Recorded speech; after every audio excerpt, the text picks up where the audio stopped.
Hello everyone, it's Cam from Arsenal Theory Podcast, and we're going to be covering the Bournemouth 0, Arsenal 4 win today. Fantastic result for the Gunners. Back to business after beating Brentford 1-0 during the week. And I have to say that before the game, I was actually quite confident, because it turned out that our manager, Mikel Arteta, had been telling porky pies in his press conference, because he'd said that essentially everyone was out injured. And that turned out to be a load of bollocks, essentially, because we had the likes of Saka starting, Declan Rice starting, William Saliba starting. And before the match, he was saying that, you know, it was looking really dicey for them.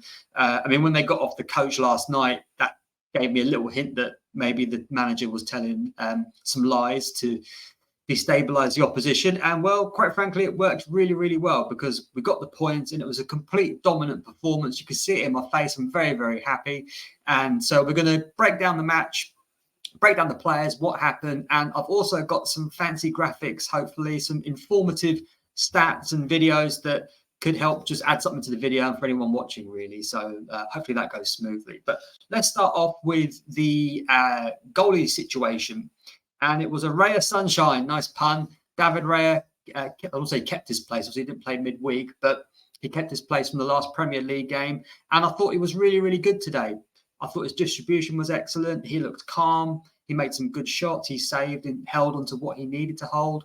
He had some nice sort of passing between the lines, especially in the first half. There was a real nice moment where he kind of slipped in Odegaard about 30 yards. Odegaard's about 40 yards away from him, slipped him in nicely down the channel, created a counter-attack. Very, very nice. And, you know, one of the things I really liked about his performance today was he took his time. So there were plenty of occasions where the ball had gone back to him, and he didn't really have, either he didn't have a pass on or he couldn't see a pass on. Maybe there was a pass on, he just couldn't see it. But instead of just flustering it and just launching it long to wherever, he kind of just took his time on it and would take a turn, move a few yards to the left, see if there's any more angles on that side, turn back, maybe knock it out wide. No, not going to do that because there's a player covered. So, you know, like I said, he was taking his time on things, but not to the point where, okay, he was getting closed down and it was going to cause a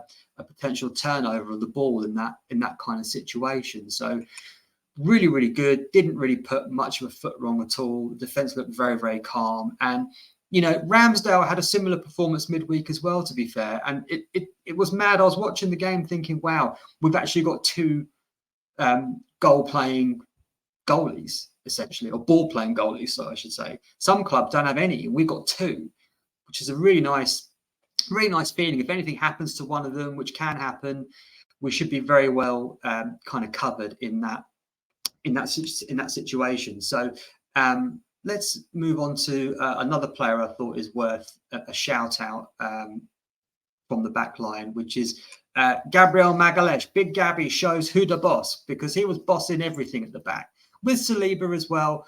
But, you know, he's such a, I think the phrase to use for him is almost like a garden wall. It's just very difficult to get round. Very, very strong, very, very tough. And he just showed all those qualities today. And he's good on the ball as well. And I think he's gone on a level from last season. And also he was dropped at the beginning of this season.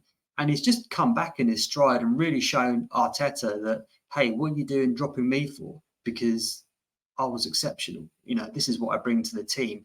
And he's responded in really, really the right way. I certainly hope we're not looking to move him on in the summer at all, because he's just been performing outstanding. And it was just another performance today. I mean, he had a couple of really good blocks in the area, wasn't rash, was a bit calmer. Now, maybe that's because he's got Saliba and Raya behind him, so he's less panicky with Ramsdale and Holding next to him, which kind of would be understandable, I suppose. But very, very, very, very good performance from the defence. I'd really want to shout those guys out. So let's go to one of our first new features of the Arsenal Theory podcast. Okay, we've got some match stats. Okay, here we go. All right. So as we can see, Bournemouth 0, Arsenal 4. Bukayo Saka on 17 minutes. An incredible move that resulted in a Saka header from like 4 yards out. The ball ends up wide to Gabriel Jesus, who chips a cross in, comes off the post. Saka did actually really well. It's only like 3 yards out, but why he did so well with it is, and I think a lot of players would have tried to just head it straight in and it would have gone over. But Saka was smart and headed it down into the ground. I mean, the ball can't go under the goal. It's impossible. And it was the right thing to do. And it was the old classic 1-0 to the Arsenal. So, but yeah, in terms of shots, let's have a look here. So, I mean, Bournemouth had 8 shots, 1 on target. I just about remember that 1 on target because it was the one save that Raya had to make. No real big chances, and we really kept them at bay here. Arsenal, 15 shots, 8 on target, 6 big chances, and we've scored 4 of them. So you can't really complain with that too much, I don't think. Let's move on to the next thing here. And yeah, 15 take-ons to Bournemouth 32, which is quite interesting actually, because you'd think it would be the other way around. So that's interesting. Crosses 5, Bournemouth 15. We're never really going to have, unless we have a big man up front, we probably shouldn't really be putting lots of crosses in because that's not really where our strengths lie as a team, is it? So it makes sense that we're being more kind of, I hate the word tiki-taka, but tiki-taka, kind of playing our way through. But as you can see from the tackles here, 41 tackles to their 26, and we were quite all over them on that. And I think that's passes into the attacking third, and we got 114. So from a stats, fouls 11 to 10. I mean, I don't remember Arsenal doing that many fouls. Bournemouth certainly did a lot of fouls in the game, so I would have thought that would have been a bit more there. But let's move back here. The one thing I'm really pleased at is the other shots on target. Really, if we're getting 8 shots on target in a game, then we should be scoring at least 3 goals, really, and we've done that today with 4. Admittedly, 2 were penalties, and we'll kind of come on to that. But it was nice. It's nice to see. So let's move on a little bit here, and right. Yeah. So these are all the Arsenal shots that we were talking about, and we've got a little video animation, so you can see here the different directions that the shots were kind of going in, and some of them going wide. I think it's going to stop. There we go. So, we're not really having many that are going crazily off. We got this one here. Can't remember who did that. I think that might have been Jesus actually that took that shot. I think that was Jesus. Yeah, that went quite wide. But as you can see, we're hitting the corners of the goal on the shots here, which is kind of where you want to be, especially with the penalties as well that Havertz and Odegaard took. But we will come onto that a bit later on. But a nice visual gives us an idea of how the shooting boots are getting on. And maybe I'm being unfair to Jesus, actually. That might have been Eddie and Nketiah thinking about it. But hey-ho, let's move on. So this is an interesting, I'm just going to pause this here. This is an interesting one. This is what's called a kind of zone of influence. So what we're looking at here, or player influence, sorry, is where the various Arsenal players were actually having an influence on the game on the pitch. So you have an image in your head of where someone like Odegaard, for example, is going to be operating. And that's kind of where you think it's going to happen. And lo and behold, that is actually where it happened during the game. But I think a person to keep an interest on here is someone like Zinchenko, for example, because really, typically as a left back, you think he's going to be at the top here.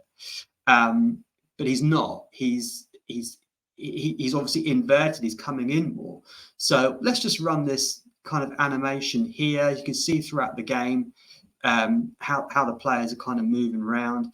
And then I think this should end in a minute. Yep, there we go. And that's kind of like, I think, an average of where everyone's kind of finishing up. Let's play this a bit longer here. Yeah. So one of the things I like about this is it's kind of informed. It's telling me really what I thought I saw in the game, which is Odegaard on the left with Saka. You've got White kind of overlapping there. Rice nicely in the centre. Havertz kind of in the pocket just behind Nketiah. I don't really recall Havertz feeding Eddie in that much, though. So that'd be something interesting to look back on. And obviously, I was expecting to see Gabby Jesus at the top, but he was actually playing on the wing today, like he did when he came on, like we did against Spurs, essentially. So Jesus out wide. I thought he did okay. He could have had a goal towards the end. He could have chipped the keeper, but didn't quite happen for him. But just typical Gabby Jesus, to be honest with you. It's nice to see Rice back in the centre of the team. I don't know how Jorginho would have got on today, because Bournemouth, for their lack of quality, they do have a physical presence about them, and they do have fast runners. And I think with Jorginho, we would have got overrun in midfield. So it was imperative that Rice was back to be able to hold that kind of middle ground there, really. So yeah, very, very, very, very good to have him back. So let's get back to the solo layout here. But Martin Odegaard, congratulations to Eddie Nketiah, who won the penalty. Real tough, hard running, quick. Bournemouth player comes, I think it was Tavernier, comes sliding in, just takes him out. It's a terrible, terrible tackle. And Odegaard, I thought Saka was going to take it, but I think maybe that he'd already scored. He decided to let Odegaard get involved, which is fair enough. And he just slots it coolly to the goalie's left, set the goalie the wrong way. Goalie dived right. 2-0. Fantastic, fantastic penalty. And at that point, the game's over. And that's what you want to see from Arsenal, really, is just taking care of business nice and early. Finally, Kai Havertz gets his first goal. And I will say, fair play to him for taking the penalty. When he stood up to take it, I thought, oh, this could go wrong. But then I thought, well, at least he's had the cojones to kind of step up and go, right, I need to get this monkey off my back. I need to get this goal scored. And I was actually thinking, wow, if Smith Rowe had been on the pitch, would he have gone to grab the penalty or asked to take it? Probably not.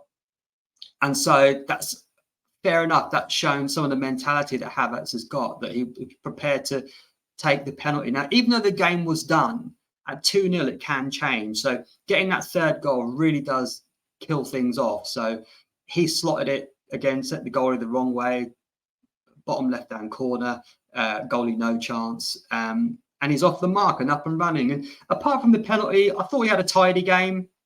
Again, nothing really spectacular.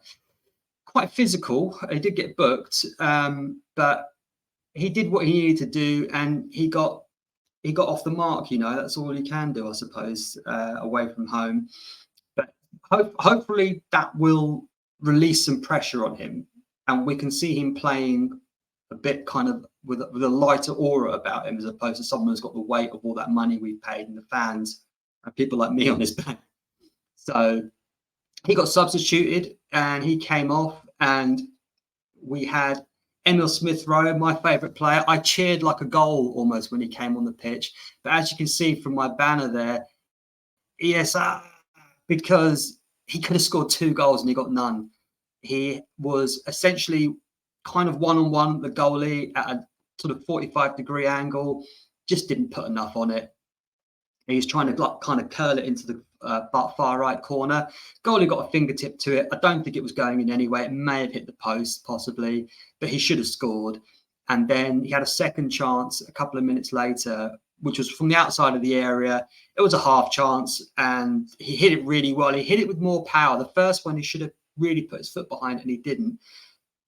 This one he put with a lot more power, but the goalie made a good save, and it went out for a corner. So, but you know what? At least he was getting in the positions. At least he wasn't just making up the numbers. He was trying to get that goal and trying to make a difference. So fair play to him. Fair play to him for doing that.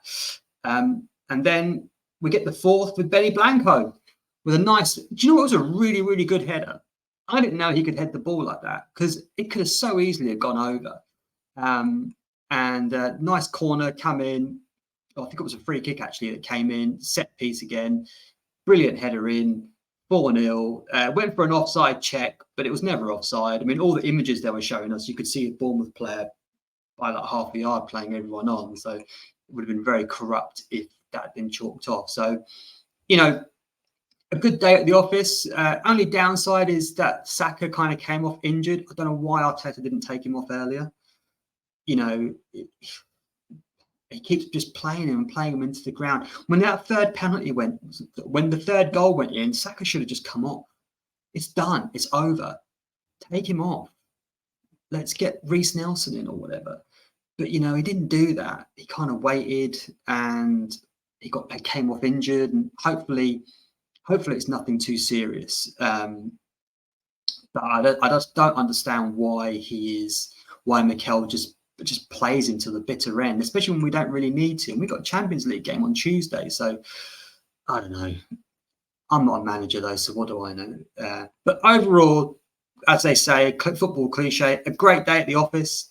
Fantastic. Really, really happy. Hopefully we can keep this form up. I've had a quick look at the other results. So Man City have lost. Man United lost.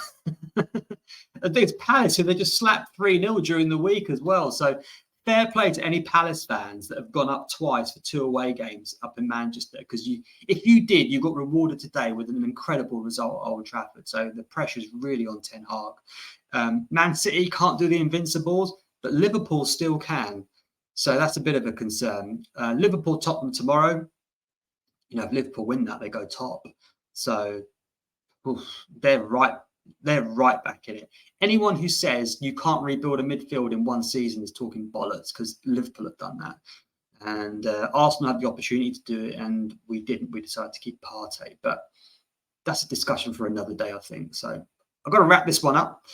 I've got chores to do, walking the dog, all sorts of stuff. But thank you for watching. Hopefully you enjoyed the video. Hopefully you enjoyed the result. If you did, please feel free to comment or like and subscribe, and I'll see you in the next one. Thank you very much.